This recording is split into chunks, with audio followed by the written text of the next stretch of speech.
Alright, good afternoon class, and welcome back from lunch.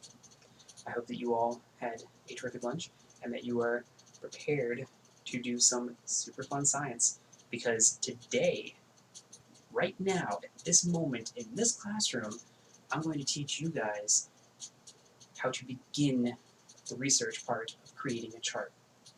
Because as we all know, yesterday, we went over charts. We didn't go into detail about what kind of charts there are, beyond the research component.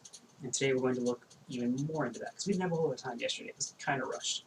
So today I want to look at how you gather your information, effective ways to do it, working with, in this case, a partner that I will assign for you, and ultimately determining what makes for a successful result. Now, for today's assignment, what I'm going to have you do is I'm going to assign you a partner. You and this partner, your science buddy, will team up to discover which objects will work best at creating a lifting force for a crate, a small crate. Now, with this in mind, I want, ideally, one of you to keep some level of record for this. Because again, this is all about gathering information. I want you to test the objects. I want you to determine whether or not they make for a successful or unsuccessful result. But what is crucial about this is that I want you and your partner to be able to look at these results, to be able to point out to me, here is where this object was able to do what is expected of it. Here is where this object did not do that. I want you to tell me why. What did you observe in this instance, in this test, that made sense? And now, I'm not expecting, 4-page paper, settled for, 2 pages, 2.5 pages, something like that. But, no. This is going to be something short. It's going to be a sentence or two, observation for each object, maybe even less, maybe just a sentence. I just want you to be able to explain it in your own words, what happened and why you think it happened. As a good scientist, you will be expected to do this for future, basically, research. Any future projects you do, you will be expected to do this. Now, for the actual activity itself, we're going to have a look here at what I have currently set up. And as you can see, I have right here a crate that is filled with marbles. I believe it is 14 marbles. We have a binder.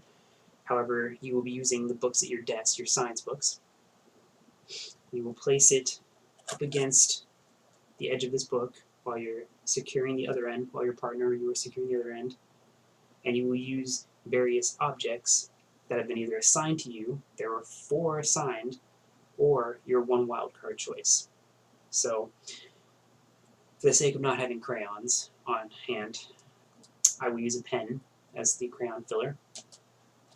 And this will be my wild card, a Marks a Lot permanent marker. Now, while you are setting this up, because you'll have to take the marbles out of the package, you'll have to take the little crate out, you'll have to get all this stuff, organized and set up. I want one of you to do that, while the other, like a piece of paper, and on that, you can write it as big, small as you want, just as long as you can read it. Think of this as like a rough draft. I want you to write down each of the objects you are using. So, pencil, pen, and marker, in my case. So you would have something very rough draft along the lines of this. Now, from there, you could simply separate it as say lift and no lift. So now we have what looks like this. A lift and no lift, along with spaces next to each of the three objects that I have listed here. Now one of you will have to keep track of this and fill this in as you go. So use the marker first. And with the marker, I want you to use whatever you can. This is up to you to choose. This is your freedom to decide how you want to use it. But will you use it, say, the cap, the tip? Will you try to lift the crate with that? As you can see, I can almost do it, but I have to really force it. And now I don't think that would be considered successful. That's not what I'm trying to achieve here. I could use the other end, same thing. Nothing. It is not lifting. So then from there, you would take your writing utensil, you would find the object you just used, the marker, and you would say check mark for the no lift. Now you move on to the next one. We'll say pen, or crayon as it should be. And we will use the tip of the crayon and say, if I can put it under there, oh, look at that, I can lift it. I can lift it up off the surface. Now if I use the other end of said crayon, or in this case pen, I'm getting no results. That's interesting. Now, you may want to separate, having seen that, your pen into two different categories. Perhaps pen tip, this part, or pen rear, this part. And then you could say pen rear, pen tip. And we just saw the pen tip lifted. The pen rear did not. Now we'll move on to our last object, which again has a tip and a rear. So we'll say pencil tip and pencil eraser. So now we have this, our last object we're going to test. You would take the pencil and you would try to determine whether or not it's going to lift by using tip or by using the eraser end, and then discuss what did and didn't work. Now,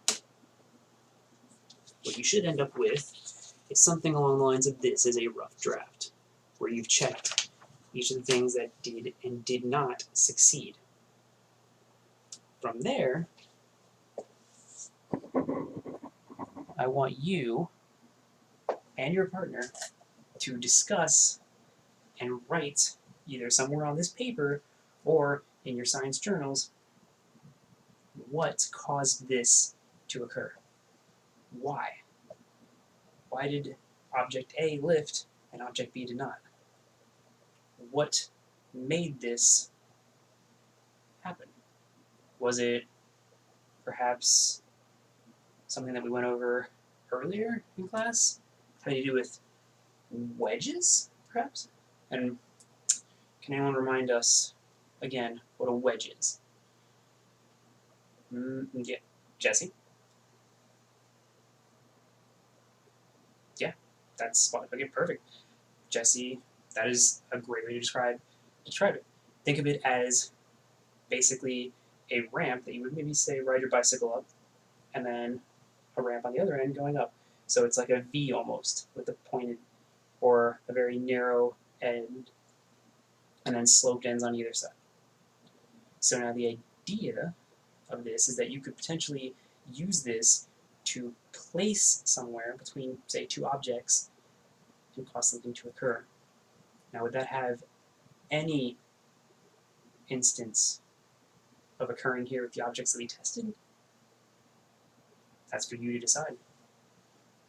But I want you and your partner to do the best that you can, and using everything that you discover from this, I want you to create a research outline for what did and didn't achieve liftoff effectively.